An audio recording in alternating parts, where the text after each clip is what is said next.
There's something about being on a college campus that makes me really reminisce about my journey learning Spanish in college and the Spanish classes that I took. Because honestly, there are so many opportunities that I missed to learn Spanish during these days.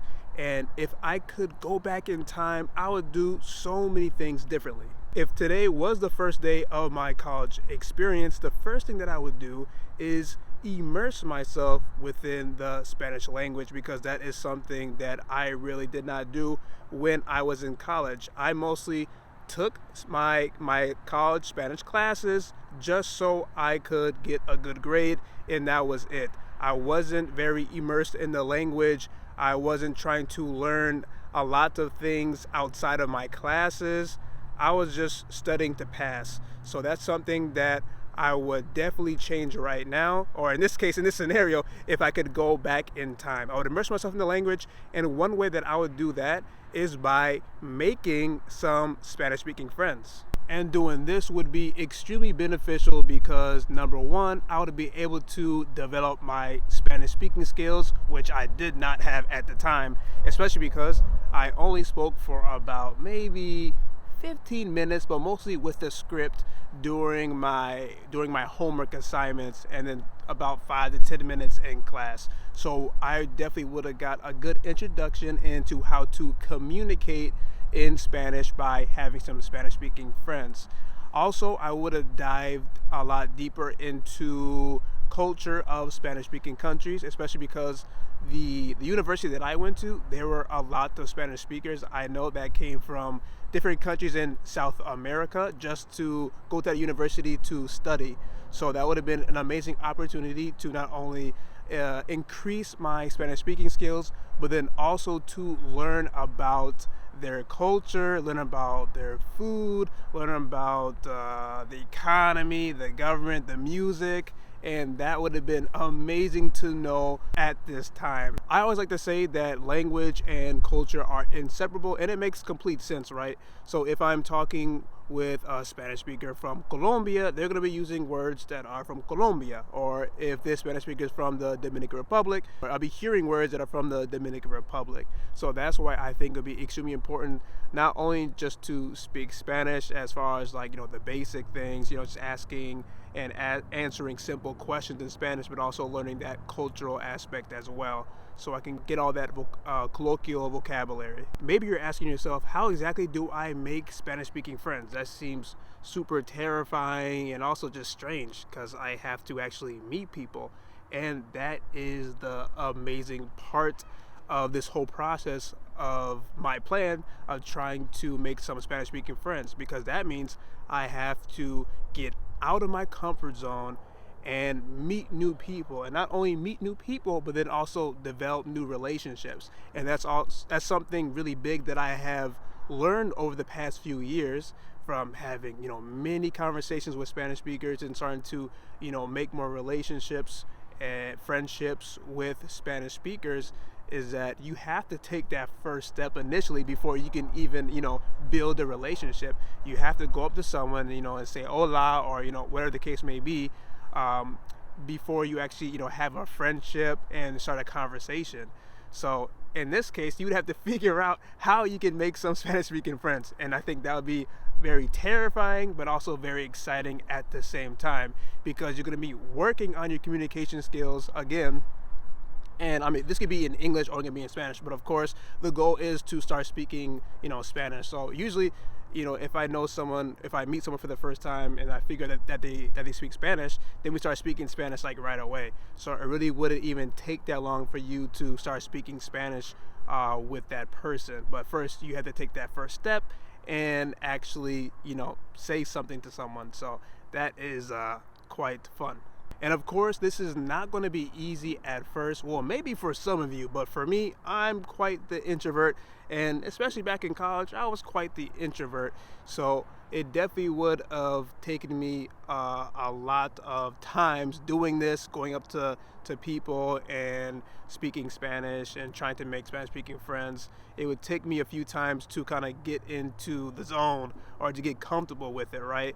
So that's the other benefit, is just doing a lot of repetition. The same thing when you're trying to do anything, in life, trying to develop any kind of skill, speaking Spanish, or writing in Spanish, reading in Spanish. You have to do a lot of repetitions before you start to feel more comfortable, and before it just becomes more of a smoother process, and you comprehend things better, all those good things. And speaking of reading and writing in Spanish, those are two skills that I definitely would want to develop if I was going back to college, because I think those skills are extremely important. I think developing your reading skills in Spanish, your speaking skills, your writing skills, your listening comprehension, I think all those are very important, and I definitely wouldn't want to leave any of those skills out at all. And I would make sure that I'm reading in Spanish, I'm writing in Spanish, speaking in Spanish, I'm doing all these things apart from my studies. So I wouldn't just be developing those skills while doing, homework assignments or while in class, but I would be putting in extra work to study those things, read a Spanish book or something like that, read the Spanish news, listen to YouTube videos, listen to podcasts in Spanish, speak to myself in Spanish, all outside of my classes, because I know that classroom time and that my homework assignments, the goals for those are very limited. For me personally, I only got so much out of those homework assignments and out of my classes in general. So I know personally for me, I can develop my own plan for studying. So that is exactly what I would do. I'll be reading Spanish books. I would be learning more vocabulary outside of my classes. And then of course I would be just trying to consume as much content as possible so I could increase my listening comprehension, because my listening comprehension was also extremely low. I mean, all my skills, writing, reading, listening, speaking, were very low during college, and also right after college too. So that's why I would absolutely focus on those outside of class, because I would have more time to focus on them, and I would actually have my own plan, my own goals for actually developing those skills, and not just having the goals of the class. And that's also another thing that I would do. I would create my own goals. I would have, maybe like a weekly goal or a monthly goal or a whole, semester goal during my Spanish classes that were separate from the class itself. So, whatever's on the syllabus, that's cool and everything, the goals of the class, but I would make sure that I had my own plan for what I want my Spanish learning journey to look like, the different type of skills, that I want to improve upon. Because of course, during your Spanish learning journey, most of the time, a lot of people are they have some idea of what they want to do. Maybe they want to teach Spanish classes. Maybe they want to be a Spanish interpreter. So that's why it's so important to have these goals, these language learning goals, because then my studies would be more focused. And yeah, I know exactly what I would do if I was going back to college right now. I would definitely learn Spanish a lot better than I did. And I understand very well that college classes can be extremely demanding. You have examinations, you have quizzes, you have homework assignments, projects, etc., etc.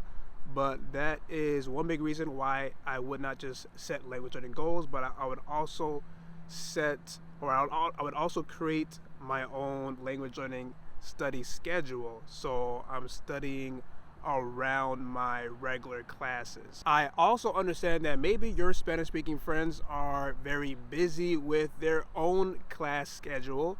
So to help me continue to immerse myself in the Spanish language when they are busy, I want to make sure that I'm putting myself in different areas of the university where there are Spanish speakers. So maybe that could be organizations, it could be some type of club, or something like that, where there would be some Spanish speakers.